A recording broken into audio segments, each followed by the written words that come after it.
Nisizame Yesu, uniokoe.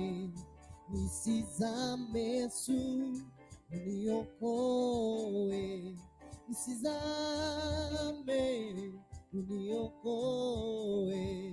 Nisizame, uniokoe. Nisizame, nisizame Yesu, uniokoe. Nisizame Yesu, uniokoe. Nisizame, uniokoe. Nisizame, uniokoe. Magonjwa yananiandama, hospitali zote nimemaliza, kupona sijapona. Magonjwa yananiandama, madaktari wote nimemaliza, na sijapona. Njoo haraka unisaidie. Nisizame, nisizame Yesu, uniokoe. Nisizame Yesu, uniokoe. Nisizame, uniokoe. Nisizame, uniokoe. Music.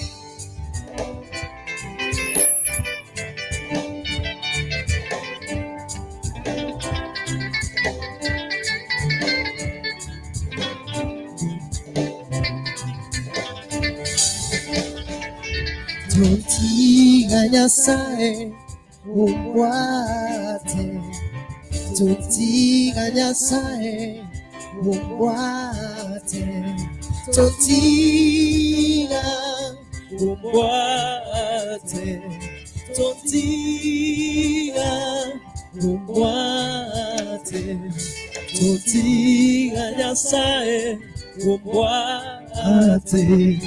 Totiga Nyasaye umwate, totiga umwate, totiga umwate. Nisizame Yesu, uniokoe.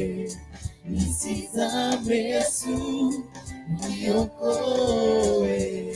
Nisizame, uniokoe. Ay, ay, ay, ay, ay. Nisizame, uniokoe. Nisizame, nisizame Yesu, uniokoe. Nisizame Yesu, uniokoe. Nisizame, uniokoe. Nisizame, uniokoe.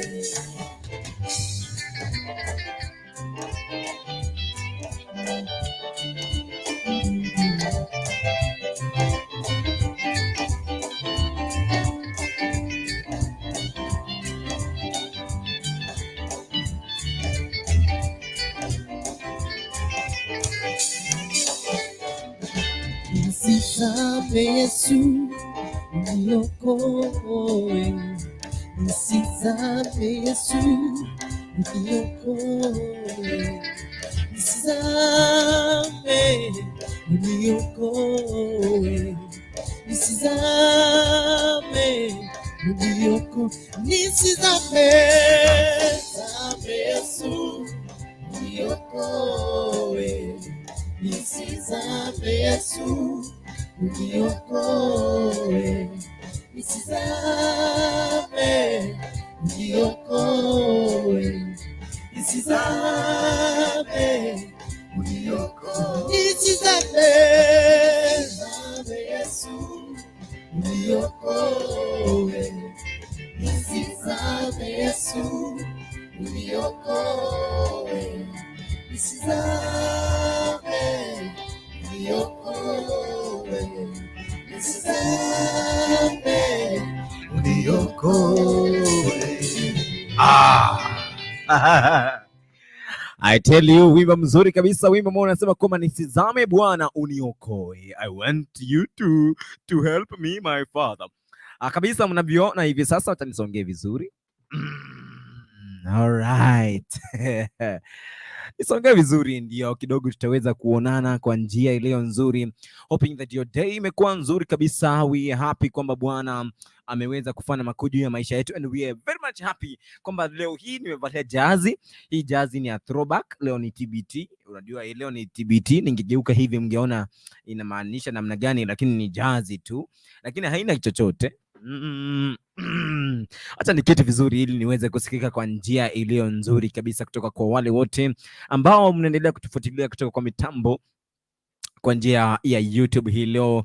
Pale kwenye Facebook kidogo imeleta mshikuri kidogo, lakini we are happy kwamba tumeweza kupatana katika siku hii ya leo kabisa kabisa, and we are happy kwamba wewe umeweza kutujoin katika siku ya leo. Tuko na raha, tuko na furaha kwa sababu Bwana wetu ameweza kutenda juu ya maisha yetu, and we are happy kwamba baada ya tudabaki tulivyokuwa hiyo jana, there is a transition kwa maisha yetu, na hivyo basi tunaendelea kusonga mbele hatua baada ya hatua. Nikidhani kwamba uko udole kabisa, ushakula pale sapa, umekuwa vizuri, mambo yako shwari kabisa, and we are hoping for the best katika siku hii ya leo, and we are hoping kwamba Bwana bado anaendelea kufanyia makuu juu ya maisha yetu kabisa. Karibu ili kwamba tuweze kumshukuru Mwenyezi Mungu kwa njia ya pamoja, and we get to be amazed with the word of God katika siku ya leo, ili kwamba Bwana aweze kutubarikia sana na sana na sana. Najua kwamba leo ikiwa ni throwback, kuna vitu ambavyo kidogo vinakuwa ni vikali. Kwa hivyo ikiwa leo ni show ya 3 kabisa, show ambayo inakuletea furaha all along, and we are happy kwamba bado tutaendelea kuwa na furaha hiyo katika maisha yetu. Alright, niite Papa Isaac LENARD ili kwamba tuweze kuendelea katika MOSHENEE ya Christ. MOSHENEE ya Christ. Unaweza kusema ukisema MOSHENEE ya Christ, unajua vile hiyo name itu ina pronounce tu vizuri. Karibu sana ili kwamba tuweze kufurahia neno la Mwenyezi Mungu katika siku ya leo. Lakini kabla ya kuanza pale, itakuwa kwamba tunaweza kuanza kwa maombi ili kwamba wewe ambao unaendelea kututizama uweze kuwa na amani katika moyo wako, kwa sababu tuna Mungu ambaye ni Mungu wa amani juu ya maisha yetu, and we are happy kwamba katika hiyo amani tunaendelea kuishi katika furaha ambayo ni furaha tele juu ya maisha yetu. Alright, ningependa tu tuweze kuomba katika jina la Kristo Yesu. Tunasema Bwana Yesu, asante kwa sababu umekuwa na sisi tangia siku ilipoanza hadi hivi sasa mida ya 2:12. Bwana wa mabwana, tunaliinua jina lako na tunalisifia kwa sababu wewe ni Mungu wa miungu. Haujawahi linganishwa, haujawahi fananishwa, kwa sababu Baba wetu wewe unatosha. Wewe ni Mungu wa ajabu, wewe ni Mungu wa upendo. Asante kwa sababu Bwana siku hii Bwana tunaamini na tunajua kama Mungu utaweza kufanya makuu juu ya maisha yetu. Bwana wa mabwana, tunakaribisha uwepo wako, na tunakaribisha nguvu zako, tunakaribisha neema yako, tunakaribisha ukombozi wako, tunakaribisha amani yako, baraka yako, lishe yako bora juu ya maisha yetu, ili kama Bwana tusibaki tulivyo, bali Bwana tuweze kuona mwangaza wako juu ya maisha yetu, na itakuwa kama ni furaha Bwana tunapokuwa pamoja na wewe katika maisha haya. Asante kwa sababu Bwana unatupenda, asante kwa sababu Bwana unatujali. Leo ikiwa ni 27 mwezi huu wa Januari mwaka 2022, Bwana wa mabwana, bado tunazidi kusema kwamba Bwana unaendelea kufanya transition juu ya maisha yetu, na Bwana wewe uendelee kushukuriwa kwa sababu wewe unatosha. Asante kwa sababu ya yule kijana, yule mtoto, yule mzee, yule mama, yule mzee, Bwana, yule mkongwe alipo pahali alipo Bwana. Kuna yule pia ambaye yuko kwenye hospitali hivi sasa, tunamwombea Bwana afueni katika jina la Kristo Yesu. Asante kwa sababu utakuwa na sisi kuanzia sasa na hata na milele. Amina, amina, amina. Alright, tuweze basi kuenda kwa njia ya taratibu, ikiwa kama unaendelea kutizama hivi sasa. Hapa ni Kisi Hot TV kwenye MOSHENEE ya Christ, kwenye Throwback TBT kidogo, ambapo tunaendelea kuongelea masuala fulani ambayo tutaweza kuyadadili hii leo. Leo tumekuwa tukiongelea masuala pale nje, tumekuwa tukiongelea kuhusu picture ya last year imekuwa namna gani. By the way, timu kama hii ambao nimevalia jazi iko na madeni mengi. Ukiangalia madeni na history imekuwa broken because ya madeni. Oh yes, madeni iko everywhere. Kwa hivyo tunataka tujue tutapunguzaje madeni bwana, kwa sababu mimi nimekuwa na, unajua Biblia imetuambia kuhusu, Biblia imeongelea kuhusu mdeni, hata Yesu mwenyewe ameongelea kuhusu mdeni. Zaburi huko Daudi aliongelea kuhusu sijui Daudi alikuwa amekasirishwa na nani huyo alikuwa amemkopa pesa alafu akakosa kumrudishia, na sijui itakuwa namna gani, lakini tutaweza kujua kwenda hapa mbele kwa vitabu ambavyo nitakuwa nikivionesha pale mbele kuanzia hapa kuendelea. So we are happy kama wewe unaendelea kutujoin, pata burudani zaidi ambapo tunaendelea kufuatilia kwamba Bwana aweze kutuangazia katika siku hii ya leo, ikiwa ni siku ya Thursday kabisa. Wote ambao mnatupata kutoka pembe zote za nchi, karibia hivi sasa, ili kwamba tuweze kumshukuru Mwenyezi Mungu na ili kwamba tuweze kuenda kwa njia ya taratibu. Wale wazee ambao mko pale, wale wasee pia ambao mko pale, wale mavijana, mama, wale ambao tuko pale, just ingia kwenye mjadala. You can like that video ikiwa kama wewe ndio wa kwanza hapa kuingia hivi leo, unaweza ukalike hiyo video, alafu unaweza ukaweza kuishare kwa njia taratibu. Kwa hivyo nikirejea baada ya wimbo, itakuwa kama tunaingia na ile StreamYard, tunaanza mjadala rasmi. Hii leo mkumbuke kwamba leo tunaongelea kuhusu mdeni. Sijui ni nani huyu alikosea kuhusu deni. Ni nani huyu alikosea kuhusu deni? Kwa hivyo acha nilete mjadala, niandike, niweke hiyo mjadala tumeweka pale. So mjadala nimeweka hapo, inaendelea kupita pale hapo chini ya screen. Kwa hivyo ujumbe ambao ungependa kupeana wale ambao ni watu wa madeni. Kuna mtu anakuomba pesa vizuri, lakini ukishampa anakuambia nitakupa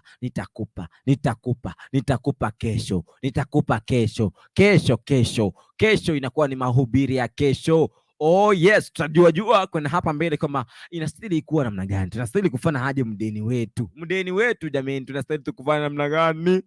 Oh yes, mara hiyo basi tutakuwa tunaongelea masuala haya kwa dakika ambazo si mingi sana. Nikirejea pale tutaweza kuzungumza kwa njia ya taratibu.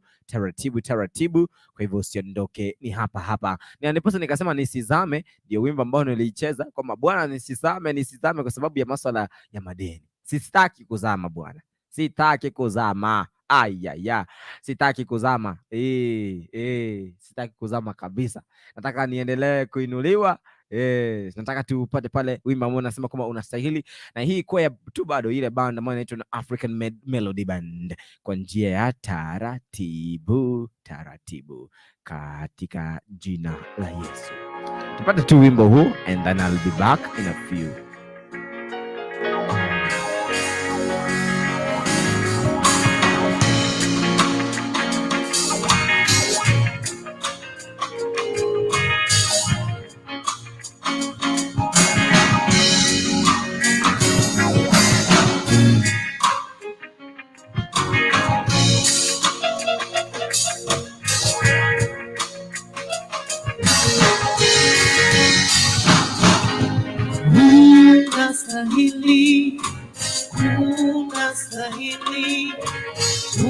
Unastahili Bwana,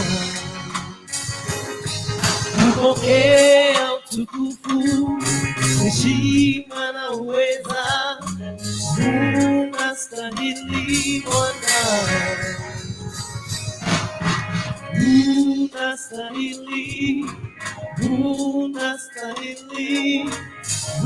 unastahili Bwana,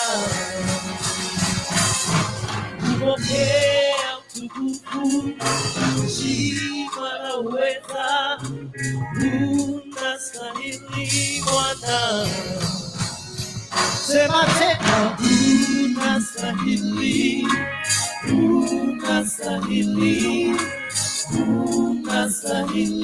Bwana,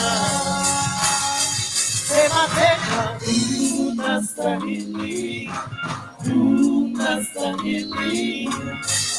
unastahili Bwana, kupokea utukufu, heshima na uweza. unastahili Bwana kupokea utukufu, heshima na uweza. Unastahili Bwana.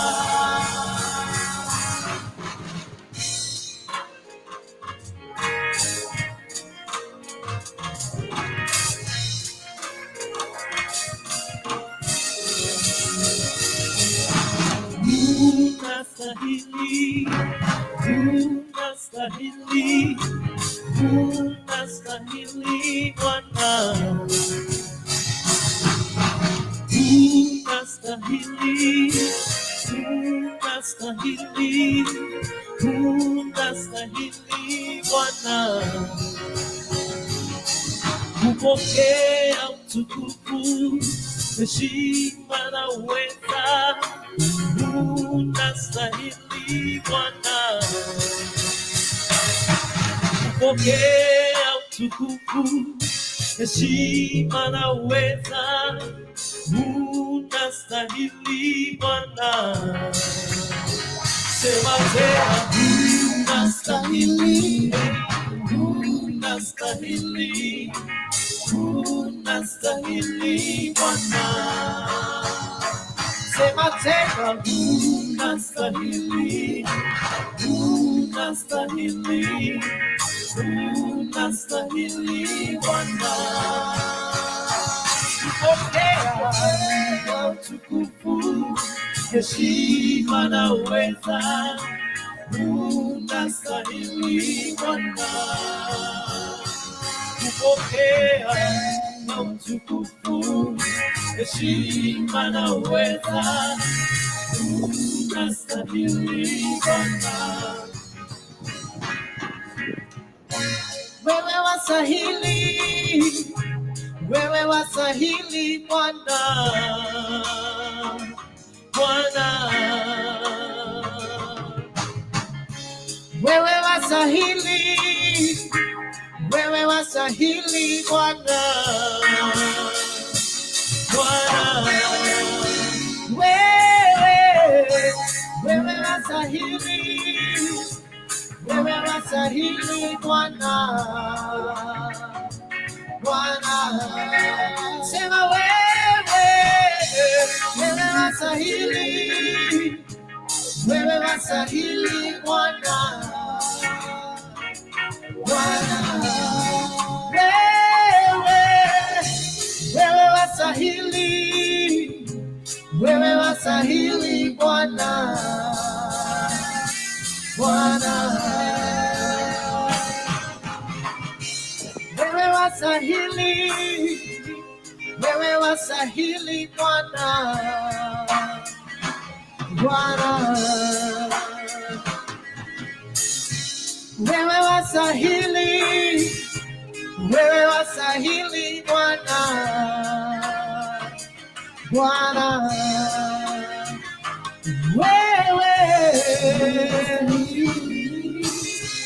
Wewe wastahili Bwana, Bwana. Wewe wastahili, wewe wastahili Bwana, Bwana.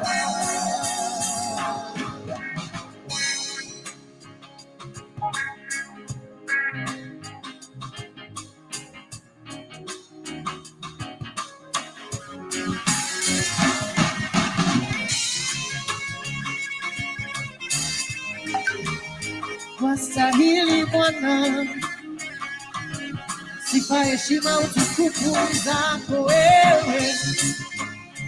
Unastahili sifa zote, heshima na utukufu zako wewe.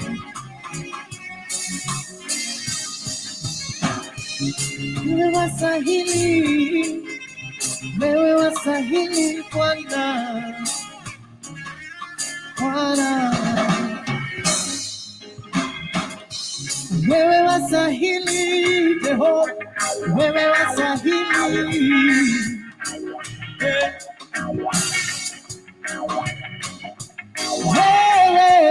Wewe wastahili, wewe wastahili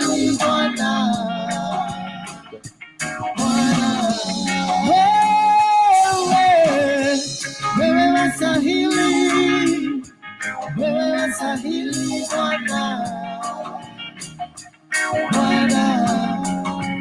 Wewe wastahili, wewe wastahili Bwana,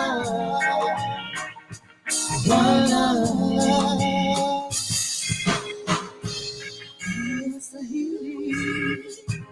Wewe wastahili Bwana, Bwana. Wewe wastahili, wewe wastahili Bwana,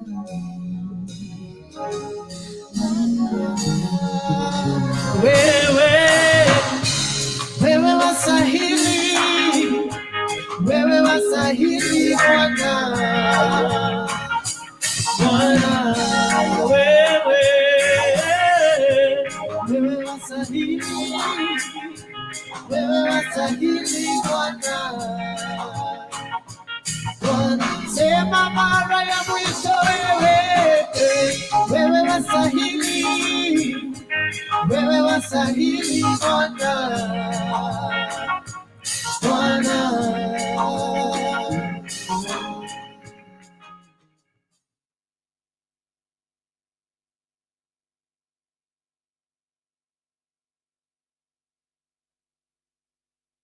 Wewe wastahili, wewe wastahili. Wimbo umeondoka hivi sasa kwenye studio zetu ambapo tunasema kwamba wewe wastahili, wewe wastahili. Thank you so much kwa wote ambao mnazidi kutujoin katika mida hii. Mida ni ya saa 2 zikiwa zimekatika na dakika 20 na ngapi? 26 saa ya Afrika Mashariki. Karibu sana kwa wale wote ambao mnaendelea kujiunga pamoja na sisi from everywhere. We are from every kind of the country. Kabisa.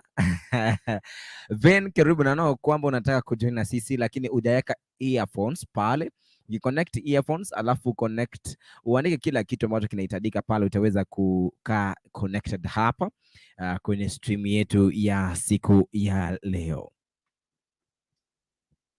Naona kama wakati bado upo pale, so we are trying to talk about mudeni, yule mdeni wako ambao ulimpa pesa majuzi hivi, and then huyu mdeni kidogo amekuwa tu ni mtu mwenye amekuwa amechecha kuwa ni hadui, amekuwa ni kaheta. So tumekuwa tunakiongelea tu hii story, alafu tunataka tu tujue kwani tutamfana hadi mdeni wetu. Hizi ndizo verses ambazo kidogo zinaongelea kuhusu mdeni. Kitabu cha Romans 13 verse 8 pale inaongea kwamba let no debt remain outside except the continuing debt to love one another.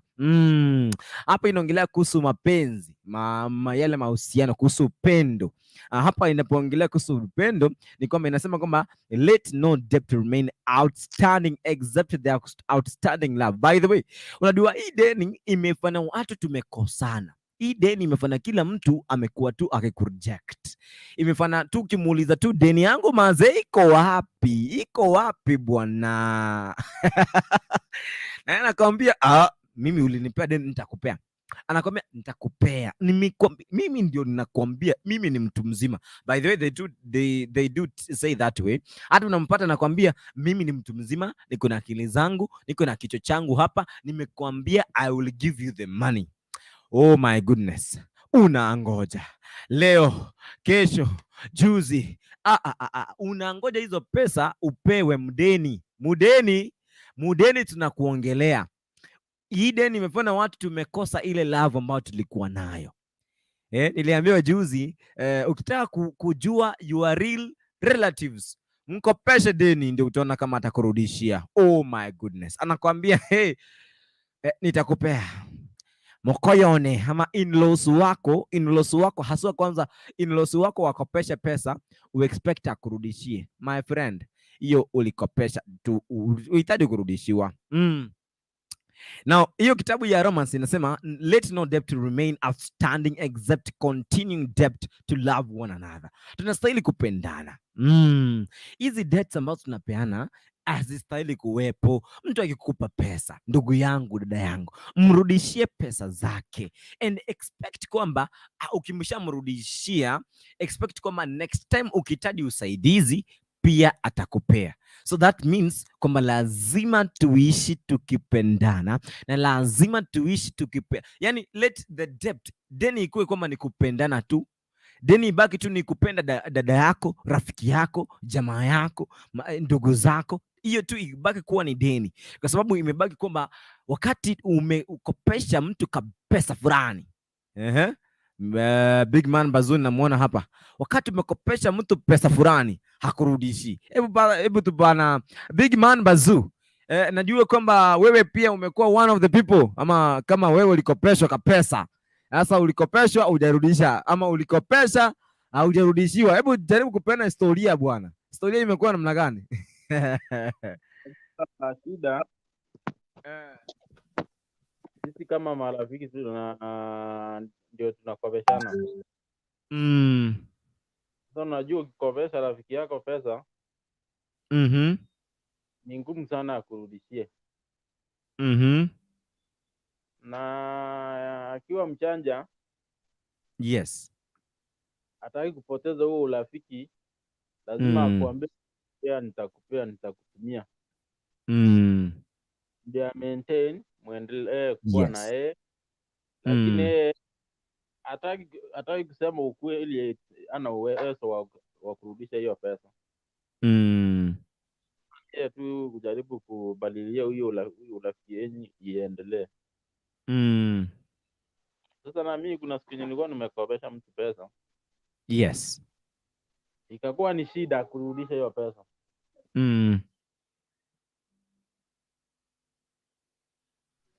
Sasa ulifanya nini? Nipitie kwa marafiki zake. Hello. Yes, ulifanya nini kwa nafsi yako wewe kujisave ili usiku unasumbuka sana na yeye? Ulifanya nini? Hello. Nakupata, haunipati? Unanipata? Pale network imemkalia ngumu Big Man Bazoo, lakini ataweza kurudia. Hebu niangalie some of the text, na kama unataka kujiunga pamoja na sisi, follow this stream ya link ambayo ninaipost hapa, alafu utaweza kujiunga pamoja na sisi live kwa njia ya taratibu sana. Naona pale kwenye text, naona pale kuna anaitwa dada mkubwa anasema kwamba geti na kuona and domi mboilete buya na mwenye ako studio mambo live from Riyadh, Saudi Arabia, pamoja wote na wasalimia wa Hot TV. Thank you so much.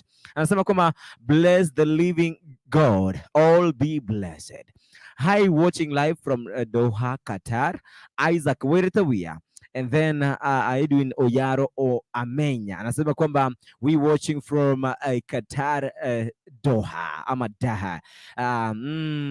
Irene anasema kwamba in tuned. Alafu pale Bernard Mukaya watching from Kisi Sonic Taxi. Hot TV niko mbele kuliko zote kwa Kisi Sonic Taxi Ben Mukaya. Thank you so much. Alafu kuna yule ambaye anaitwa Irene anasema kwamba Bazoo nikopeshe 30k. Sijui kama atakukopesha by the way. Alafu Irene bado anaendelea kusema kama do the high five. Thank you so much. One love to all members and say hi to my Ungwaro Yuruta team. Ungwaro Yuruta team, by the way, high five kutoka kwa dada yetu anaitwa Maureen. Thank you so much. Anaitwa Irene. Oh my goodness, si Maureen jamani. Pole, nisitaki kutumia jina tofauti. Aya, nataka kuharibu. Aya. Good job Papa, thank you so much. Together as one, thank you so much. Kwa wale wote ambao mnaendelea kutext in, na nilikuwa nimesahau Gertrude alikuwa hapa wa kwanza akisema tu Safi we are waiting. Domi yule Mchelsea anasema kwamba Safi. Alafu Faith Makoro alikuwa sha text hapa akisema kwamba amen na kuona. Thank you so much. Namuona Faith Makoro hapa. Faith Makoro, karibu sana. Nataka nione video pale. Thank you. Faith, hujambo? Faith, how are you? I'm fine. Si hata uachilie ka video hata ka picha tuangalie jameni. Kumi ngapi nafanya kidogo tu nitafungua. Ufungue jamini tukuona. Najua vile mimi naonekana muhandsome na wewe tunataka tuonekane vile unakuanga beautiful, and then tukiongelea hii story ya madeni ndio tujue kama kweli hii madeni inakuwa namna gani, tutaisolve hii story namna gani, because tunataka watu walipange madeni, na kama hana uwezo nakwambia mimi sina uwezo, si ile kukwambia nitakupa kesho, nitakupa kesho, nitakupa kesho. Blessed Mom pia umekaribishwa na kuona pale amevalia headphones kubwa kubwa zile nzuri nzuri za white, alafu kijivujivu, alafu amevalia ngepa leo, sijui kama ni ngepa ama ni anyway, karibu sana, karibu sana. Tuanze na wewe Faith Makoro. Makoro, uko aje? Ni leo nimekuona mara ya kwanza nikidhani, ama jina umechange? Hapana, mimi wanakuanga lakini ni mpotevu la vile. Okay. Alright, karibu sana. Sasa wewe ulimkopesha nani hakukurudishia, na ujumbe wako kwa mtu mwenye alikurudishia mwenye kurudishia unamwambia nini leo? Ujumbe ni upi leo?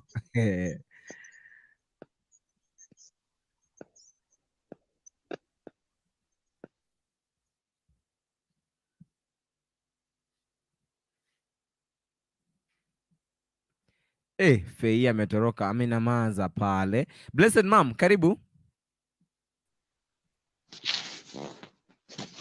Nashukuru. Unanipata? Yes, nakupata vizuri kabisa. Nasikia hiyo ka loud voice kazuri. Kanapita kwa masikio mzuri. Nimefurahi kukuona ukiwa salama tangu tuachane jana. Asante. Halafu nashukuru Mola ametufikisha hii masaa. So wale wenye tunapumua tunafaa tumshukuru.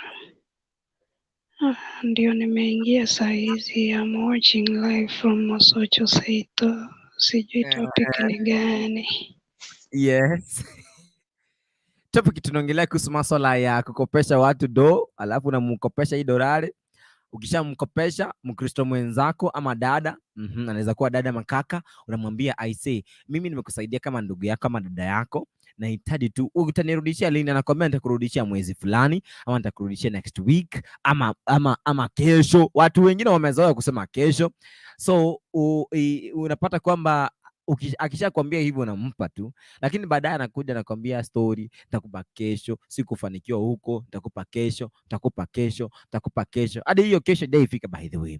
Ama anakwambia nitakupa next month, alafu anakwambia unajua nilishikwa na tena maugonjwa, tena nitakupa next month. Sasa unaona, so hadi imemaliza mwaka. Sasa unaangalia like last year 2021, nakumbuka zile pesa nilipeana, ukizipiga picha unaona ni kama nilipana 1,000, 2,000, 3,000, 4,000, mayo 5, 6. Na hawa ni watu ambao niliwapea, niliwahi waheshimu na hawajai nirudishia.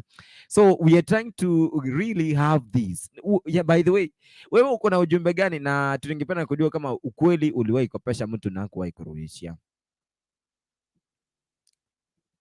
Blessed Mom. Si nimeona Faith ametokelezea, ongea. Faith umetokelezea.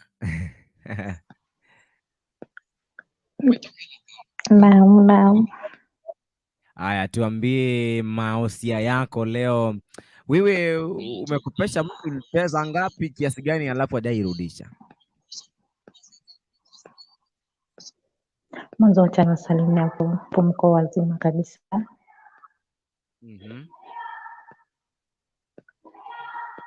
Yeah. Unajua hizi mambo na deni huwa twakopesha ama twapeshwa vizuri, lakini kuregesha inakuwa ni matanga sana.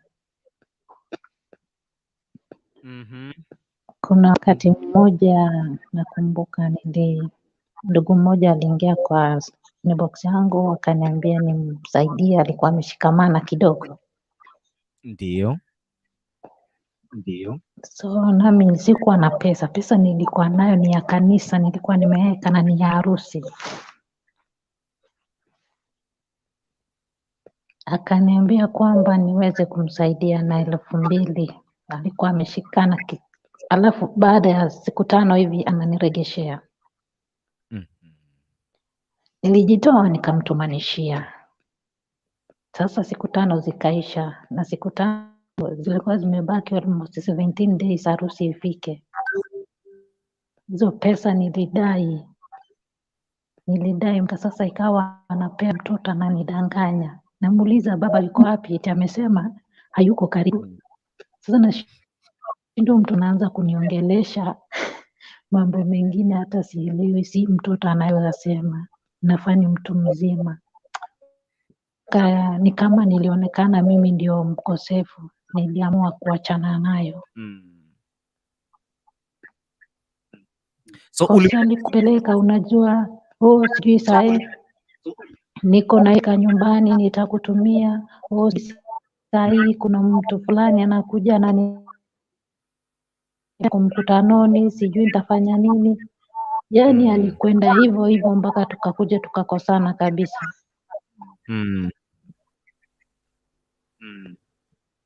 Lakini nayo asa, wewe unaweza kupeana ujumbe upi kwa watu ambao wanakopeshana pesa na kidogo hawarudishi, na kidogo kuna wale ambao uliwakopesha, wewe uliwakopesha kwa wale na wacha ujumbe kama mimi nimewasamehe, bado umeamua kwenye mambo yako?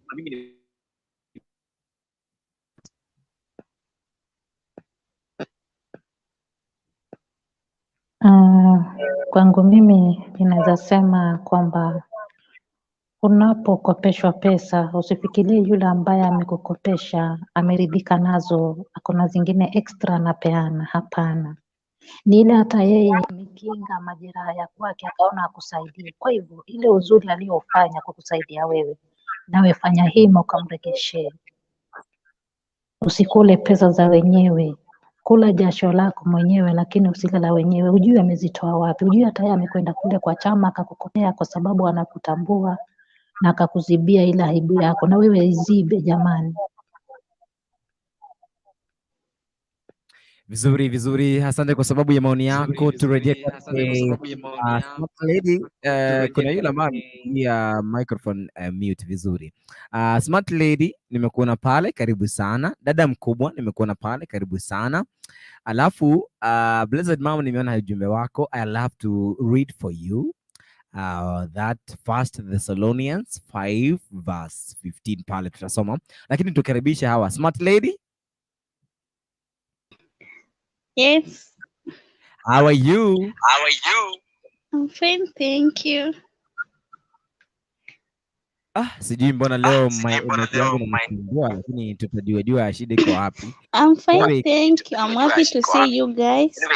Tuko pamoja. I'm happy to see you. Tuko pamoja. Wow. Na si unaweza ukachangia kwenye mjadala wetu wa siku ya leo kuhusiana na masuala ya madeni. Mdeni wako alikuwa ni nani? Anaweza kuwa ni rafiki, anaweza kuwa ni mtu wa kanisa, lakini itajua kwamba utaulizia imekuwa namna gani. Anyway, on my side kuna mtu nimewahi fanyia kazi, he didn't pay me back. Kama nilikuwa nafanyia kazi ya kanisa. President Mom, wacha kucheka. And by the way, it's not good. Mtu ukifanyia mtu kazi, ama mtu akikufanyia kazi, to the necessary mlipe kulingana venye mlikuwa mmeelewana nyinyi wawili. Na kitu ingine, mtu akikuja mbele yako akikukopa pesa, if you are capable of helping that person, you can help. Na wewe mtu mwenye unakuja kukopa pesa, kopa ukijua ya kwamba unarudishia mwenyewe pesa zake. Si vizuri mtu anajitolea na kusaidia ile time mwenye uko na shida, but wewe mwenyewe you'll end up kulana away. You are not even able kurudisha hizo pesa. Unajua hizo unajiletea lahana wewe mwenyewe. So it's good, wanasema even if it's just one pop of that person, you need to return it, ama you need to keep it safe. Jujui jasho ambalo huyu mtu alipitia akatafuta hiyo hela. Hiyo one bob, it matters a lot to that person. Kitu mimi nasema hivi, wewe kama uko na deni la mtu, kindly rudisha. Na ukikopa pesa, acha kupeana false promises. Juu mtu unaweza kopa unasema next week ama next month I'm going to refund you back. And in the real sense, unajua your next month ukifika, you are not even responding. Mwambia sikupata, nipea muda fulani. So it's not good. Avoid faking false promises. Na kitu ingine nimeona hapa, sijui love your neighbor as you love yourself, which is true. Remember in the Bible the only debt we have is love.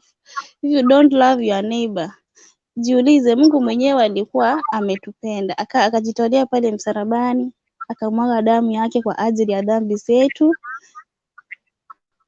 Kama Adam and Eve walikuwa wamekosa shambani mwa Edeni, yeye mwenyewe aliwasamea makosa just because of that love that he has, that love yenye alikuwa nayo.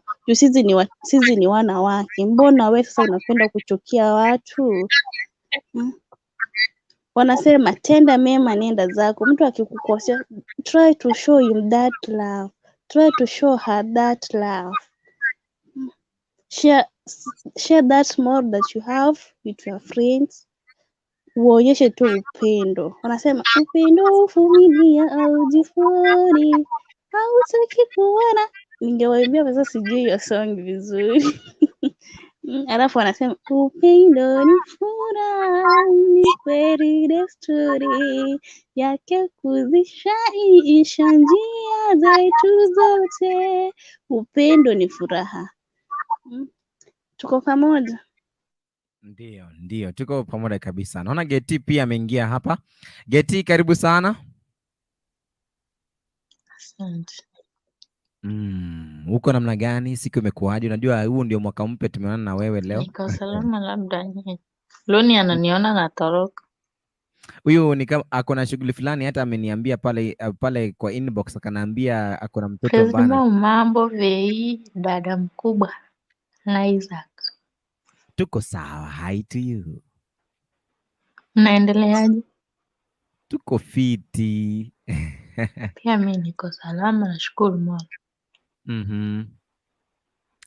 Umekuwa wapi huu mwaka wote bana? Tumeanza show, umekuwa angalia huyu. Mimi na wewe nani anastahili kuuliza mwingine?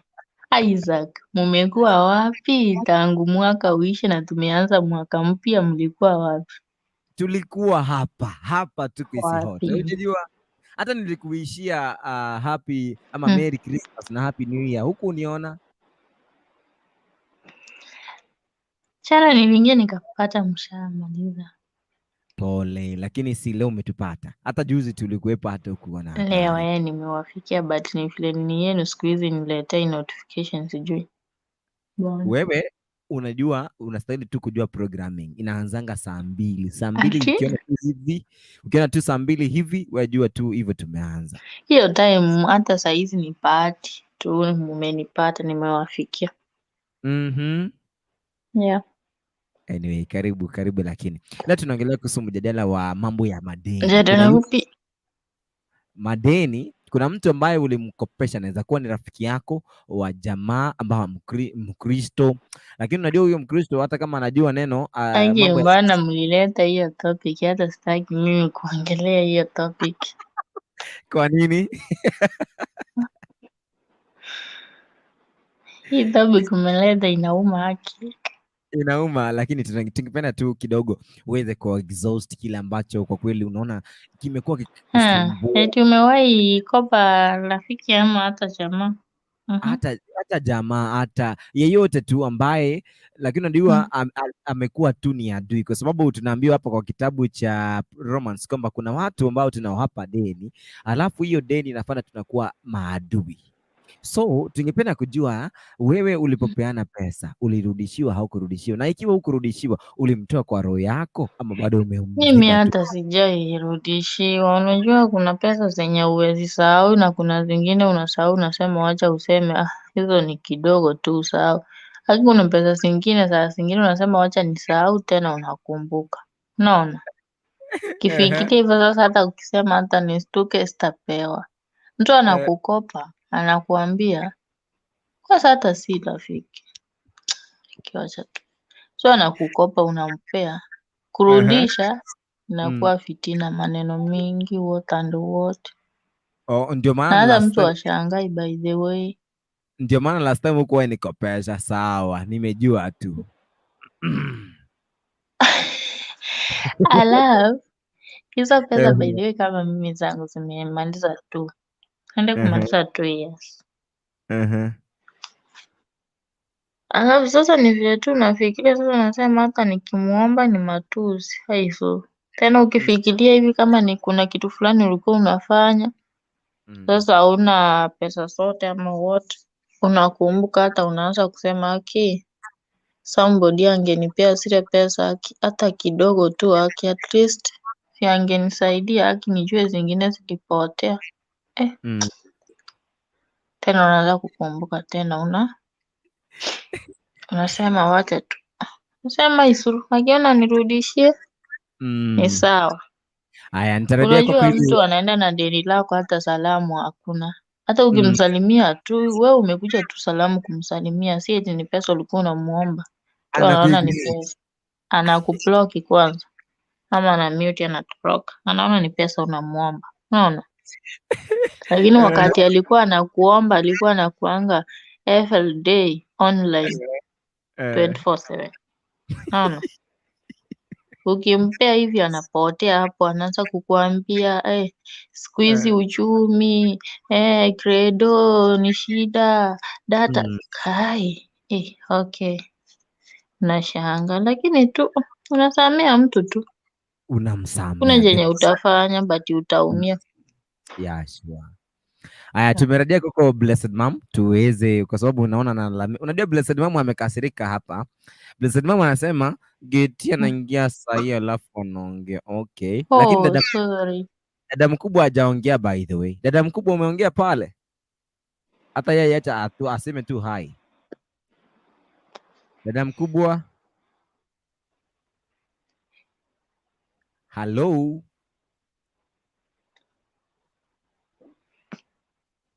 Dada mkubwa uko pale? Wow.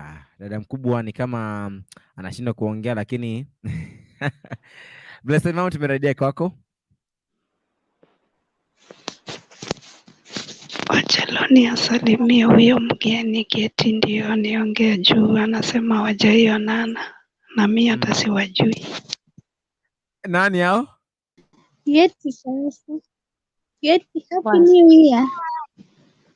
Happy new year to you. Nimekumiss long time. Pia mimi nimekumiss, nimekuona huku. Sawa, tazungumza baadaye. Acha kwanza President Mama endelee. Sawa. Haya, Blessed Mom, hebu sasa anza na mambo yako. Kawaida ninakujua.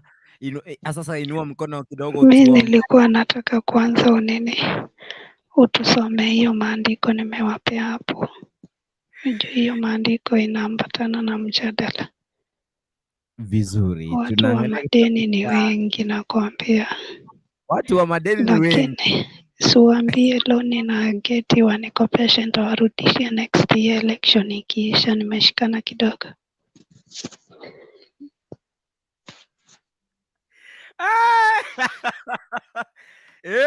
Next year ama this year? Oh my goodness. Okay. Haya. Wathesalonika wa kwanza ama First Thessalonians pale umesema mstari wa sura ni ya 5, mstari ni wa 15 pale inasema that see that no one renders evil for evil to anyone, but always pursue what is good both for yourself and for all. Hiyo nimeshika hiyo kizungu. Kabla sijachangia wamesema watanikopesha ama wanikopeshi, ndio nijaribu kwingine. Geti na Smart Lady mko hapa, mwambie kama mnakopesha yeye ama mkopeshi yeye. Huu mwaka si wa ukopesha do. Mimi nitakupea 2030 ndio nitakukopesha.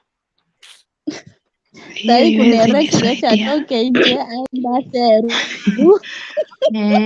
Kuna Waseru. Mi nilikuwa nataka mnikopeshe juu kuna wabunge fulani walikuwa wameniahidi watanipea 2023 niwarudishe.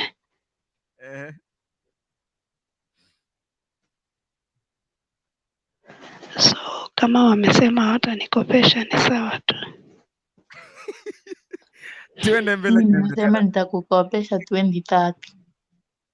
Sitaki hiyo, sitasaidika. Nilikuwa nataka ya hii mwaka. So Isaac, vile umesoma hiyo maandiko inasema tusilipishe mabaya kwa mabaya. Ndiyo. Sasa kulipisha mabaya kwa mabaya inamaanisha nini?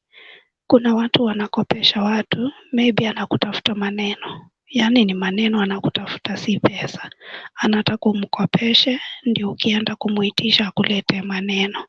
So mimi nilikuwa nasema hivi upande wangu, mtu akinikopesha akose kunirudishia, mimi namwachana tu.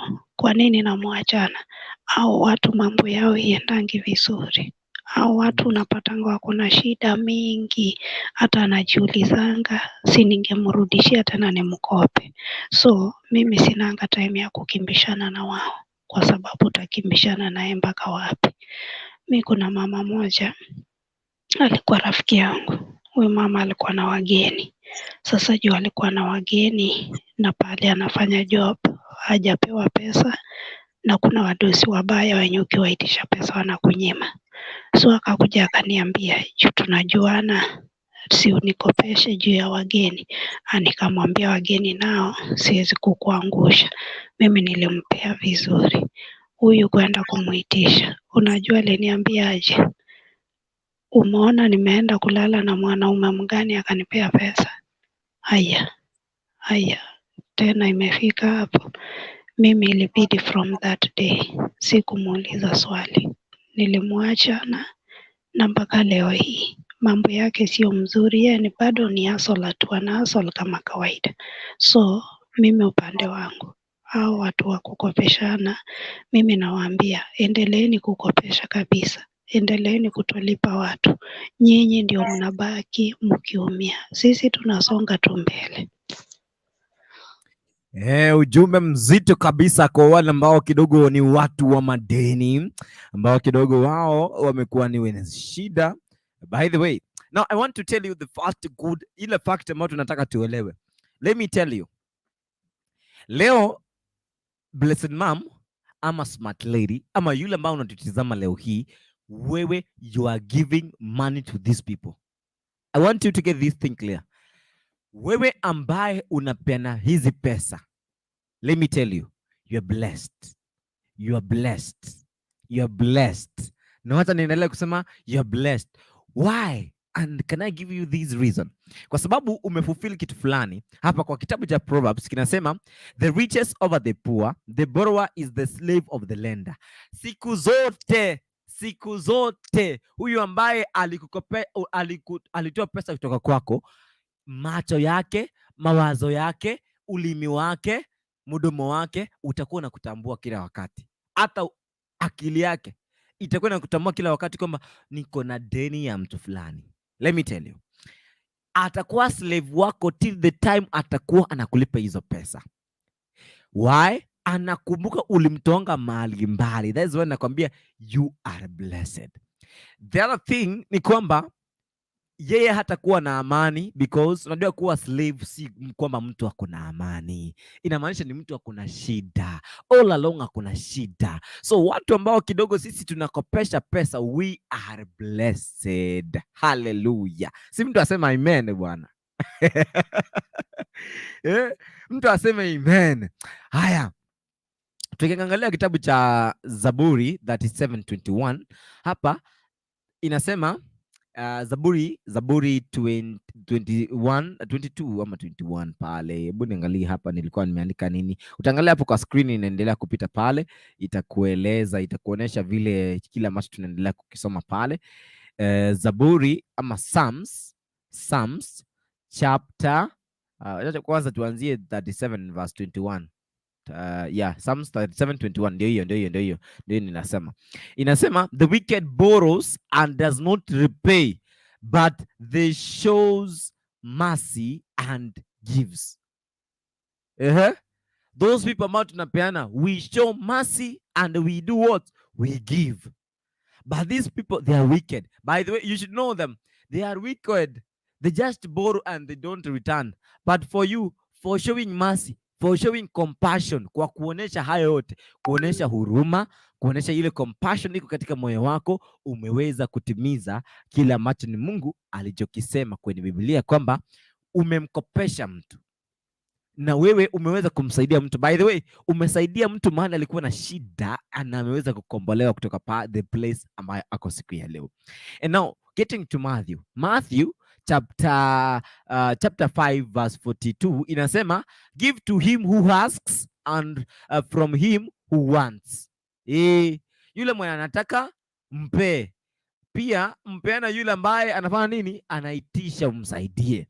Wewe kwa kufanya hivyo umetimiza maandiko ya Biblia katika kitabu hicho cha Matthew, kwamba wewe umepeana kwa yule mwenye anataka na kuna yule ambaye alikuwa anakusudia kwamba umsaidie. So giving this inasaidia sana. So kuna mtu amepata point pale, tuweze kureact on that one kwamba you are blessed. By the way, hautawahi kupungukiwa. Yeye atakuwa anapungukiwa na yeye ni hasira vile tuliambiwa na Blessed Mom. Faith Makora amerejea, Blessed Mom amerejea, and Smart Lady amerejea. Sasa turejee kwenu ili kama tuweze kujua kweli kuna siku umewahi kosa hata baada ya wewe kuwarudi kukopesha hizo pesa. Kuna siku umekosa? Swali kwenu. Tuanzie na Faith Makoro ndiye amerejea sahi, tuweze kurejea kwake. Unajua network huenda inamsumbua.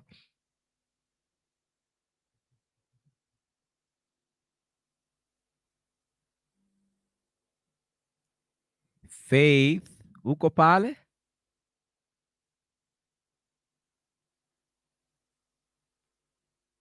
Aya, network imemkataa. Tena kwako Smart Lady. Isaac, nilikuwa nataka nikuunge mkono ya kwamba unafaa kutenda wema na unaenda zako ukweli. Alafu na kuunga mkono ya kwamba hawa watu ambao wanafanya kitu na roho safi ama kutoka kwa roho zao, hao watu wakosangi chochote. Na tena waendangi wakisumbuliwa na hiyo mambo juu watoka kwa akili. Mimi nakumbuka tu ilikuwa ni last year tu, sikumbuki ni mwezi gani. Ilikuwa tu ni last year. Kuna msichana nilitumia pesa, siwezi kumtaja lakini ni wa familia. Kwa sababu ya kumwaminia, nikamtumia pesa, nikamwambia vile atafanya hivi na hivi. Unaweza kuimagine aliniambia eti ametoa hiyo pesa. Yes, ametoa. Ati alafu akaibiwa. Ati umetoa tena ukaenda ukaibiwa. Unatoaje pesa tena unaenda unaibiwa? Tena alitolea home. Ati akatolea home, mtu akamuita town, tena akaenda town akaibiwa. Si pale home penye angetolea ndiye angeacha pale home, alafu yaende shughuli zake. So mimi nilimwambia ni sawa tu. Akaniambia ati nitakutafutia hiyo pesa na nifanye vile uliniambia. Mpaka leo hii sijawahi kuona. Lakini sasa si yeye ndiye anaendelea kujiuliza, si ningeendelea kukaa naye juu akituma, si hata mimi napata yangu hapo. So mimi nasema nini? Wale watu wanafanyia wengine mabaya ndio wanaendeleanga kuumia, na sisi tulisahau na tunasonga mbele.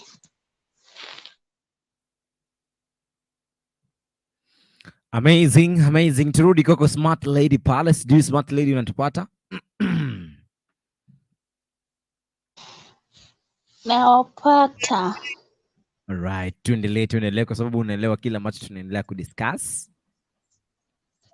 Mimi venye President Mama amesema, in this world don't judge and don't condemn. Wow. Because what goes around comes along. Ukifanyia mwenzako mafaya pia wewe. Hivyo tu ndio naweza sema by the way. So before ufanyie mwenzako mabaya, tafakari nikimfanyia hivi what will happen next? Yeah, don't judge and don't condemn. Hivyo tu. Oh yes. Thank you so much cool for that. Tunarejea kwa kitabu cha Luke 6:35. Inasema, but love your enemies, do good and lend, hoping for nothing in return, and your reward will be great, and you will be sons of the Most High. Hii nataka nirudie tena. Inasema, but love your enemies, do good and lend, hoping for nothing in return, and your reward will be great, and you will be sons of the Most High. Nataka niongelee hili. Remember, wakati Yesu alikuwa on earth, kuna vitu ambavyo alifanywa na watu ambao walikuwa ni Pharisees, the scribes, and those people ambao tunasema kwamba ni Sadducees. These three groups of people walikuwa wanamtenda Yesu mabaya. But you know, these people hawako wanajua kwamba Jesus came for the sake of even them. Wao pia walikuwa in the sake of God, of Jesus's mission in this world. Nataka ushike vizuri. So wao hawako wanajua kwamba wao pia walikuwa ni watu ambao wamebeba ni watu ambao walikuwa wamebeba deni lao, because alikuwa amebeba damu ya kuwaosha wao, damu ya kuwakomboa wao, damu ya kuwafanya wawe watu wazuri, kwa sababu alikuwa anataka damu yake tu iweze kumalizika tu hapa duniani, iweze kukua shed hapa tu ili waweze kusaidika. Hakuchukua ubaya, hakuwarudishia vizuri. Kila wakati alikuwa anawasifia na kuambia hiki lakini kuna wakati wote alikuwa anawaambia hiki mjakifanya kizuri, hiki mmekifanya kizuri. Lakini hakuna siku hata moja aliwahi wachukia. Aliwafanyia mazuri. That is why wakati mwingine walipomuuliza kwamba hiyo shilingi unastahili kufanya, kwa sababu hiyo shilingi ndio tunaongelea leo, hiyo shilingi ya deni. Akasema, ukiangalia hiyo shilingi kutoka hapa mbele na kutoka nyuma inasema mpe Kaisari.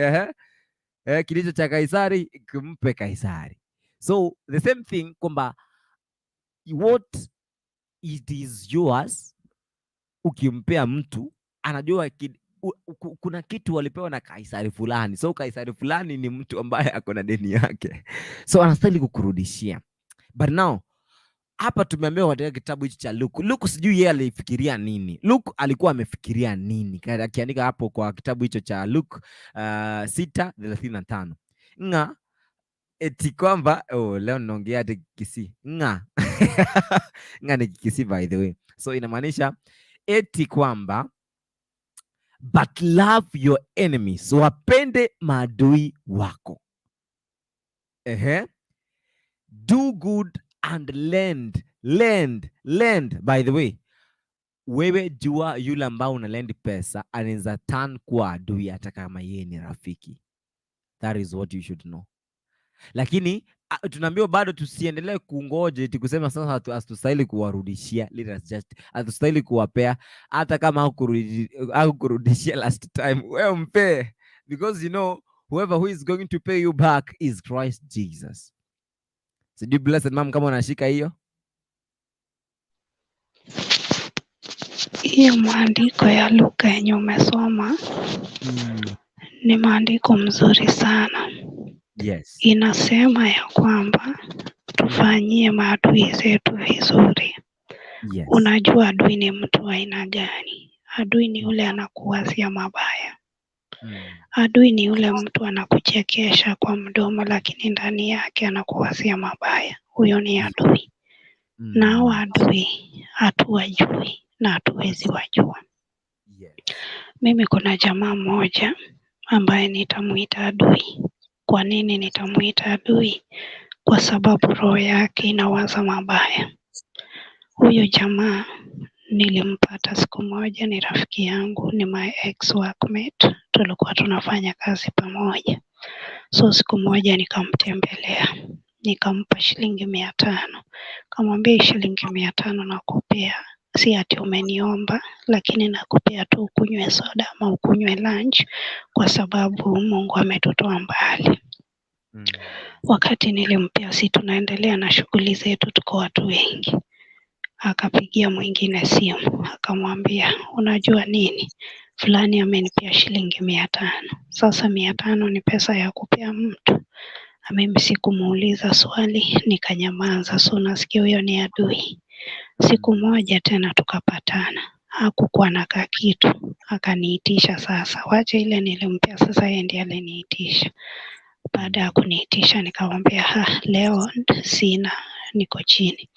Si hiyo story ikaisha. Sasa siwezi jua vile aliwaza tena. Ikakaa tena, akawa kuna hitaji fulani, na hiyo hitaji sasa ilikuwa kubwa. Kusema ukweli, nilimtimizia hiyo hitaji na alifurahi sana. Kwa hivyo nataka kusema nini? Wewe fanya mazuri, kuna ule anaona na kuna ule anakulipa. Usiangalie eti watasema nini, usiangalie eti watakufikiria nini. Juu kama ningekuwa mtu mbaya, ile aliongelea ile 500 vibaya, singewahi hata mkaribia. Lakini tuko pamoja, hata saizi akiwa na hitaji ananiambia tu, hakuna shida. Smart lady pale, umesikia comment yake Blessed Mom, thank you so much. Smart lady pale. Anyway, on my side ningesema ni hivi. The reward is on earth. And the moment you do good to others, praisings are on the way coming. Don't ignore whichever the circumstance. Hata kama watu wanakusema hadi wanakufanyia nini, you just show your love and kindness to them. Yeah. Thank you so much. Kuchukiana si kitu ingine mzuri sana. Yes. Yeah. Smart lady, huko umemaliza comment yako, endelea.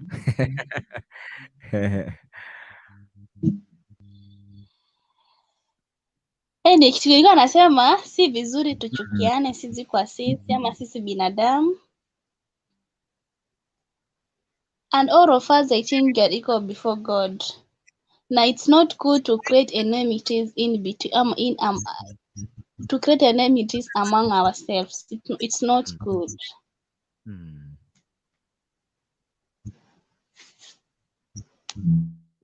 Alright. Kwa sababu nimeona kwamba umeexhaust, imekuwa vizuri. Nilikuwa nataka nichangie kidogo hapo penye Loni ameongea. Yes. Kuna kitu Loni amesema ya kwamba hatufai kuweka uadui. Loni anamaanisha utaweka wangapi katika moyo wako, kisha moyo wako utapasuka bure. Leo umeweka Loni, kesho umeweka Geti, kesho ingine umeweka Faith, si moyo wako utapasuka bure? So ni vizuri unajaribu kuachilia kila siku, kwa sababu hizi mambo ukiziweka sana ndio zinakuletea attack. Unaanza kufikiria, fulani alinikula 5,000, fulani alinikula 20,000. Sasa unaweza ishi na huzuni miaka yako yote. Lakini ukitaka kuishi maisha mazuri ya furaha, yes, mtu anaweza akakuhurt, lakini jaribu kutoa hiyo kitu ili moyo wako ukue free, ili moyo wako usijawe na vidonda. Kuna vidonda zinaweza kukuua. Kwa hivyo si vizuri kuweka watu. We mtu akikufanyia kitu, wachana nayo, sahau, songa mbele. Na ukiwa mtu wa kuweka vitu, huwezi songa mbele. Right, thank you so much. Tunasonga pale chini bado, lakini hebu niweze kusoma pale chini. Nimeona dada mkubwa amekuwa amesema kwamba Gaki, nasalimia wanangu Scovian na Skifon wako basi, my dad Mbati, and came to my mom, brothers and sisters, na wasalimia wote na Blessed Mom, msalimie 2022 iko mbele na muniombee na kuja hivi karibuni. Unakuja, karibu sana. Blessed nani dada mkubwa Blessed Mom, by the way, pokea hizo salamu. I think kama umezipokea, thank you. Now, tutasonga pale chini kwa hatua ya mwisho pale kabla tuja. Nimepokea salamu na umwambie 2022 mimi naona kama itakuwa mwaka wa baraka na itakuwa mwaka wa mabadiliko.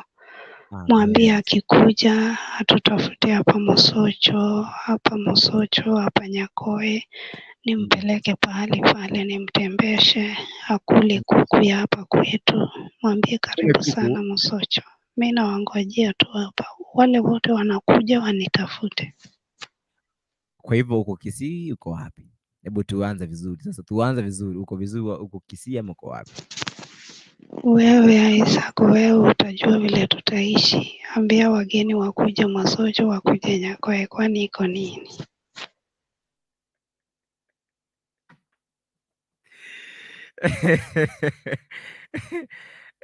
Blessed mama, hapo uko na jibu lingine tofauti sana. Anyway, ni sawa. Haya, so nakuja kwa sababu ya comment ya mwisho pale, lakini hebu tuweze kujua Matthew 6:24. Matthew 6:24 inasema no one can serve two masters, for either he will hate one and love one. Naona Mr. Mia anajaribu kuingia, sijamuona, sijajua shida ni gani, lakini ameingia. Thank you so much. Hebu tumkaribishe Mr. Mia, karibu sana. Hujambo Mr. Mia? Mr. Mia, hujambo? Asijambo na wasalimu wote, hamjambo? Hatujambo. Naongea kwa sauti bana, umekula papa?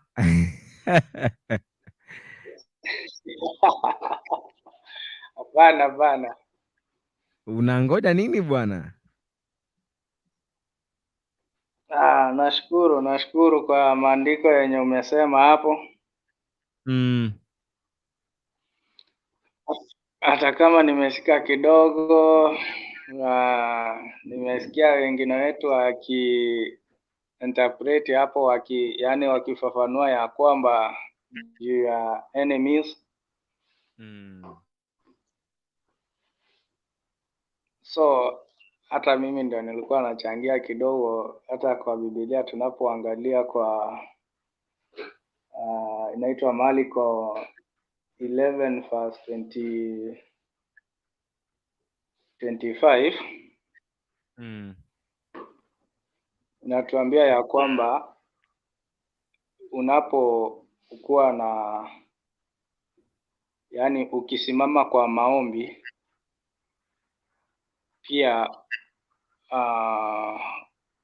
kama uko na mtu yule ambao umemchukia, msamee mara ya kwanza, ndio pia Mungu na yeye akusamee. Oh yes. Mbona ninaongea hivi? By the way, Mr. Mia. Mr. Mia. Hili swala la uadui lilitokea kwa masuala ya kupeana deni kwa mtu. Sijui wewe umekopesha mtu deni siku gani, na baadaye akageuka kuwa adui na sasa sijui hapo ndio tunaanzia kwanza. Umekopesha mtu deni kweli? Wengi especially sasa tuseme watu kama sisi wa Kisii wenyewe tuko na hiyo tabia, unakopesa mtu alafu anakuambia hata ulimpa 200, nakwambia hata ulinipa kale ka 200 kako sasa kalinisaidia nini? Ushanielewa? Sasa kitu kama hiyo. Na hiyo by that time ilimsaidia. By that time ilimsaidia. Sasa kwa hiyo time yenye hata wewe umeshikanishwa kiazi, unaenda kuomba at least ikusaidie, unapata yani anakumeki hadi una lose hope hata akipata za zingine. Although wacha nikwambie kwenye nafanya kazi saa hii venye tuko saa hii, si eti hiyo ni kitu yenye ni kitu imeniuma saa hii hata nimekumbuka, lakini kwa ile imani ninayo na ile yani law yenye nilisaliwa nayo na kwenda kanisa nikafunzwa adui wako msamee. Sisi tunakopesa mtu, sasa tuseme ukipewa dola, ukipewa pesa yako venye tunafanya, utapewa ukopese mtu. alafu nikampea hiyo pesa, akachukulia mtu mwingine, akaniambia asipoleta utanidaisha mimi. Nikamwambia sawa. Sasa huyo jamaa walikuwa wanakunywa na yeye pombe. Sasa kwenda kumuuliza, akaniambia atanipea. Akampea, nilimpea. Sasa tuseme nikampea 1000 ya Kenya, sasa 7000 nikipiga hesabu. Sasa ule jamaa akarudisha 3000, ikapaki 4000. Sasa kwenda kumuulizia, akaniambia wacha niende nimuulize. Ule jamaa akaenda kumuuliza, wakakunywa kitu yao, wakapigana. Sasa kuuliza hiyo pesa sioni tena. Ule jamaa akaanza kunitukana, eti tulikuja na wewe ndege moja, tukakuja kutafuta pesa, alafu wewe unajiona sana, mbona ukunywi pombe? Sasa maneno mingi, hata hiyo pesa hikunisaidia. Na alafu ni mtu anakupigia simu anakuambia Edu, sasa wewe ni kama una bibi, utufanye saa haki niokolee shilingi 3 hapo, nitumie bibi nyumbani anunulie watoto chakula, unamtumia. Sasa na kutuzi, aliniwekea mambo mingi, akaniambia hata nikufie kwenye niko nini. Sasa hadi saa hii nikaenda kwa room yake, that time aliniambia, nikaenda wakati nilitoka job, yeye alikuwa anaenda job ya mjana, mimi nilikuwa naenda job ya usiku. Nikamwendea kwa room, nikamuuliza, nimewahi kukosea mahali? Hapana. Nimewahi kuomba pesa? Hapana. Si kama uko na shida na mimi niko na shida, si tunasaidiana kama watu wa nyumbani? Akaniambia yeye, kwa mimi ukinikosea, huwa ujungu wangu si kukupiga, yani unapata tu ninatiririkwa na machozi. Sasa nikalialia hapo. Jamaa mwingine akakuwa hapo akasema, ukiangalia Edu hivi akipata kitu hapa atakugonga. Mimi nikamwambia siwezi gonga mtu, ila tu kwa imani nasema Mungu nisaidie nisifanye kitu yoyote. Sasa nikamwambia hiyo pesa nimekuajia, hakuna siku utaipata nikikuomba pesa. Kaniambia sawa, haina shida, hata wewe ni mtoto mdogo hujaoa, si wachana sisi watu wenye tuko na familia nikamwambia itakusaidia. Sasa juzi imepita, ilikuwa mwezi wa 8 last year. Sasa tumefika January, I think last week. Akanipata kwenda, alikuwa off, akanipata nikienda kazi. Wenye nafanya kuna sasa tuseme tunapewa maziwa, napewa vitu za nyumba. Akaniambia, haki my friend, si uniletee maziwa, nimemizi maziwa, hata nisijai kunywa chai. Sasa nikamwambia haina shida, na nikamuletea vizuri sana, nikampea. Akapokea vizuri kama ule mtu mwenye yani hatujai chukiana wala hatujai fanya kitu yoyote. Yani mimi niko na ile roho yani ya kusema huyu mtu amenikosea, lakini nikiangalia Mwenyezi Mungu alisamea wale wote ambao walimhukumu. Shanielewa? Ndio, nakuelewa ndugu. Sio tu ndio nasema acha tu Mungu ndiye atasaidia. Mahali ambapo nimekosa, hiyo ni kitu lili nakwambia, si ati kitu ilienda ikanihappen ama nilisikia story nini na nini.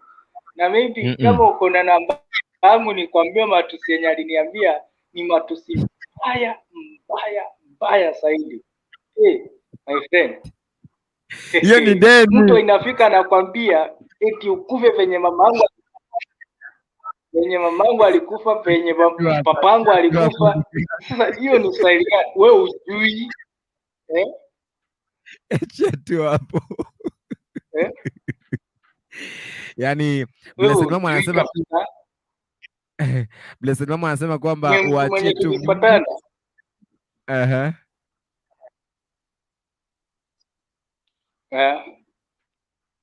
Blessed Mama anasema kwamba uachie Mungu, alafu tunajia Mungu. So nilimwacha tu hivyo, yani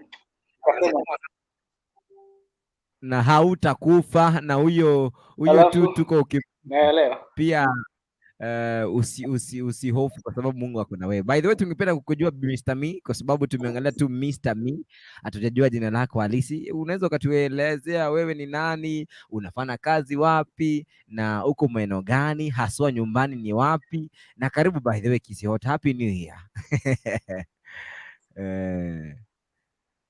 Happy New Year to you. So mimi niko maeneo ya Scotland. Ninafanya kazi wenye tuko saa hii, tunafanya kazi.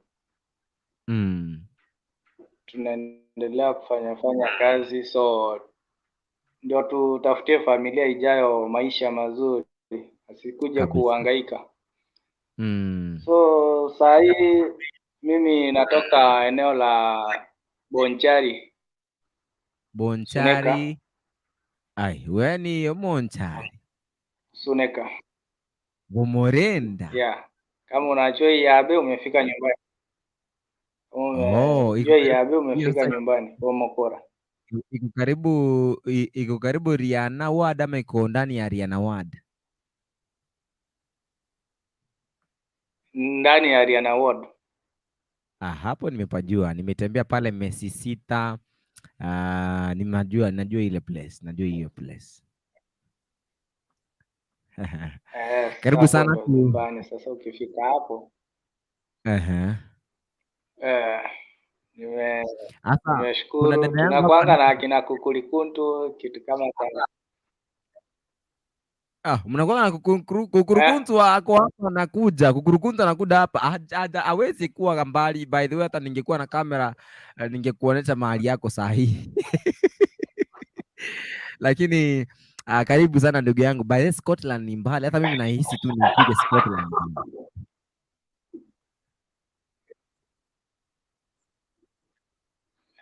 Niko maeneo ya UK, Scotland, so Kukulikuntu anajua UK. Kama utamwambia UK ni Kukulikuntu ndiye anajua.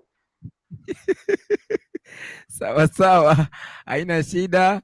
Asante sana kwa kujiunga na sisi leo. We are happy to have you. Na Mungu akubariki sana ndugu yangu. Yeah. Alright, by the way, thank you so much for keeping live kwa kuwa na sisi. So wacha nileta wimbo mmoja alafu nikikuja tunamalizia and tuweze kufanywa maombi na Blessed One. Kwa hivyo msiondoke. We are here for a few minutes. Hizo few minutes nataka nicheze kwa wimbo kamoja ka dakika chache sana ili kama tuweze kumaliza kwa njia ya taratibu. Sasa tusikie tu wimbo wa kitambo kidogo. Mobiso Nongai, alafu nitarejea ili tuweze kuendelea kwa njia nzuri.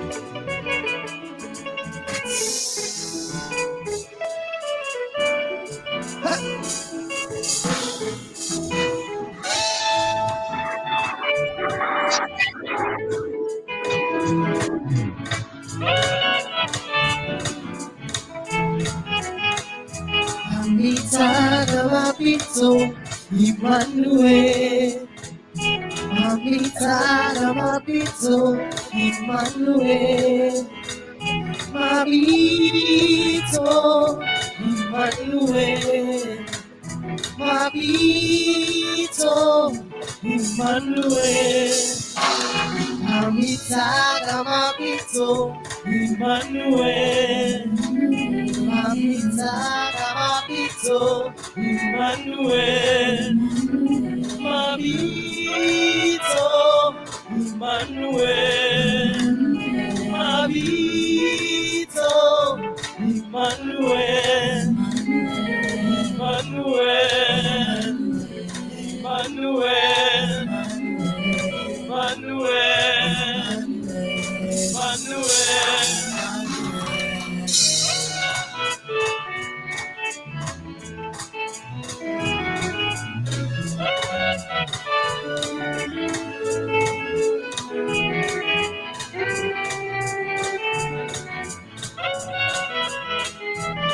Muita kwa majina yake Emmanuel, anaitwa majina mengi Emmanuel, anaitwa Mulungu Emmanuel, anaitwa Jehova Nisi Emmanuel, anaitwa Emmanuel, Emmanuel, anaitwa Elohim Shalom, Emmanuel, Emmanuel,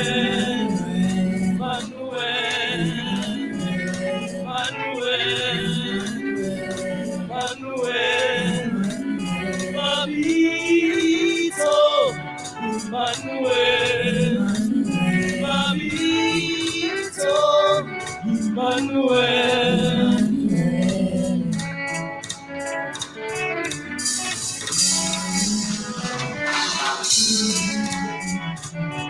Hey.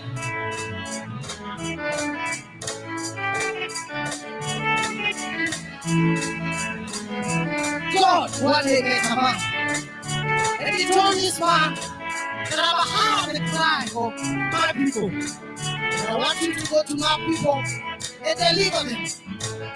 But this man said to God, if I go to these people and ask them, who has sent me?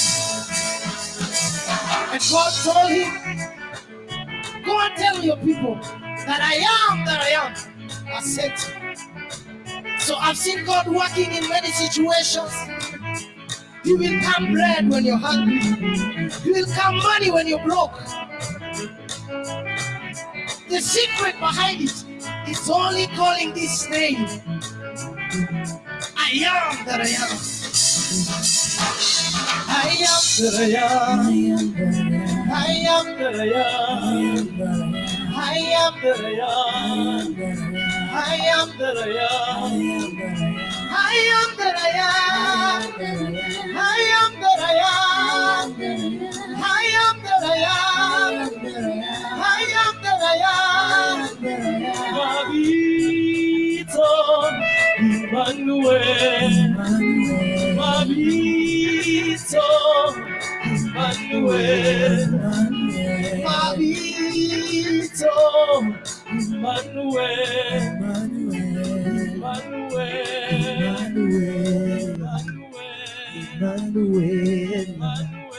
I tell you, ni nzuri kabisa. Emmanuel kabisa, ikiwa kama ni mida ya saa 3 zikiwa zimekatika dakika 30 saa ya Afrika Mashariki hapa nchini Kenya. Thank you so much kwa sababu ya kuwa na sisi. We have been talking about masuala ya kuwa na mdeni katika maisha yako, na huyo mdeni amekupeleka namna gani, na ikiwa uliwahi msamehe, and we have been getting reactions and we are happy kwamba watu wameweza kuwasamehe, na kuna wale ambao kidogo wanasema kwamba hawajasamehe, and tuweza kupata niweza kusoma SMS zile ambazo sijasoma. Irene alikuwa anasema together as one. Domi yule Chelsea anasema kwamba neti mbovu sana leo, pole sana. Irene baada alikuwa anasema kwamba pole Domi as well. Geti unikopesha 40k. Sasa mtakopeshana mkiwa mnajua kama nini ni Wakristo na mnastahili kuishi katika kuwa waaminifu. And then pale chini tunasema kwamba Babu anasema kwamba watching from Nairobi City. Maria Joy anasema kwamba nawaona, high five everyone. Thank you so much. I think kama nimeexhaust hizo ambazo ni text za siku ya leo, and thank you so much kwa sababu ya kuwa na sisi. We are happy for you. Nijaribu kumalizia zile ambazo ni verses ambazo nitakuachia wewe uendelee kuzisoma ili kwamba uweze kuwa nazo. So, Romans 13:8 nasema kwamba oh, no one anything except to love one another, for he who loves another has fulfilled the law. Alafu utasoma pale Proverbs 22:26-27 pale utaweza kusoma mengi na utaweza kujua. I think nimemalizia pale. You have known kama ni kipi unastahili kukifanya kuhusiana na masuala ya mdeni. Wale ambao tunapata deni, inaweza kuwa ni mimi, inaweza kuwa ni wewe. Ukikopesha bana wewe tuweza kurejesha, itakuwa ni vizuri, na utakuwa kwamba you are keeping the testimony, your own testimony. Usiku unaongelea pale kuhusu mdeni, wakati Yesu alikuwa anaongelea kuhusu mdeni katika kitabu cha Luka na Mathayo pale. Wakati alikuwa anaongea kwamba ukiachiwa deni utakuwa, yani mtu fulani akikuachia deni yako nini, watu walikuwa wamekasirika, walikuwa wamekasirika sana. Just remember vile watu wengi walikuwa wanaongelea kuhusu Yesu about ile shilingi hii shilingi iko na nini, iko na picha ya mtu fulani, haya mpe kaishara kitu chake, so it means a lot kwa maisha yako. Pia jaribu kujua ni kipi unastahili kukifanya, kwa sababu Mungu tu anakuangalia. Don't have debts, kwa sababu unapoomba the Lord's prayer unasema kwamba msamee mdeni wangu na mimi nisamee. Kwa hivyo kuna yale ambao uko nayo, kwa hivyo pia kwa kusamea mtu pia unakuwa kwamba una deni yake kwa kusamea mtu. Hiyo kwamba kuna mtu ambao uko pale na yeye hujamsamea, huko na deni lake. Hiyo kuna mtu ulidangana, wale ma friends pale nyumbani, wale mavijana, unamwambia mtu I love you na haujamlove, huko na deni yake kwa sababu ulimdanganya. Kwa hivyo ni vizuri uende mwambie vizuri kwamba mimi sikupendi, nilikudanganya, ili kwamba usikuwe na deni lake. Otherwise, thank you so much for being locked. Tangu tulipoanza hadi hivi sasa. God bless you abundantly. Mr. Me, ningependa uweze kutuombea ili kwamba tuweze kumaliza hapa. Oh, yes. Wacha tuende kwa Mungu, tucheke tayari kwa Mungu. Yes. Baba Mwenyezi Mungu, tuacha mbele zako tukinua jina lako Baba. Tunasema ni asante. Kuna wengine ambao wanaenda kulala, wengine tuko kazini. Bwana, tuwaomba wale ambao wanaenda kulala wape usingizi mzuri, pia uwape maono ya kuona siku ya kesho kwa sababu ya uwezo wako. Bwana, pia nazi ambao tumo kazini, Bwana tuwaomba tupe nguvu, tupe kibali ambao tutakapomaliza kazini tuende vizuri, tutakapoenda kulala nasi utupe nguvu ya kuona siku nyingine Baba. Baba, tuwashukuru kwa wema wako, kwa utendakazi wako ambao unatupa uhai bila kulipa chochote. Bwana, tuwaombea wote ambao walio hospitalini, walio nyumbani, walioteseka mahali mbalimbali, wasiojiweza kwenda hospitali. Bwana, tuwaomba wanyoshe mkono wako ili kuwaponya kwa imani na kwa roho yako Bwana. Bwana, pia wale ambao tuwaweka mikononi mwako, wale ambao wamepoteza wapendwa wenzao, wafariji Bwana, wape imani ya kuwa waliolala wamemaliza kazi yako, wanaenda mji wa Yerusalemu Bwana. Bwana, tuwakumbuka nchi yote nzima, tuwaweka mikononi mwako kwa ile janga ambalo linalotusumbua, kalete dawa ambayo itaponya kila mmoja, akufanyie kazi yako na uwe kiongozi wetu na tunapoendelea kwa hii maisha yetu Bwana. Bwana, nakumbuka wazazi tulipoacha nyuma, nakumbuka na hii televisheni Bwana, naiweka mikononi mwako ambayo inaendelea kukuloa Bwana, ikuloa kwa mioyo ambao itakayofanyia Kenya wote, mioyo ambao itakayofanyia kuimisha wananchi neno nzuri kama hili tunalolisikia Bwana. Limetuchenga kwa imani ya kuwa unaposamea mtu samea na roho yako yote jinsi ulivyosamea waliokutendea mabaya. Bwana, tunajua yote, tuwaomba majaji kupitia mwanao Yesu Kristo aliye mkombozi wetu. Amen. Amen. Thank you so much. Mungu akubariki ndugu yangu. Goodbye.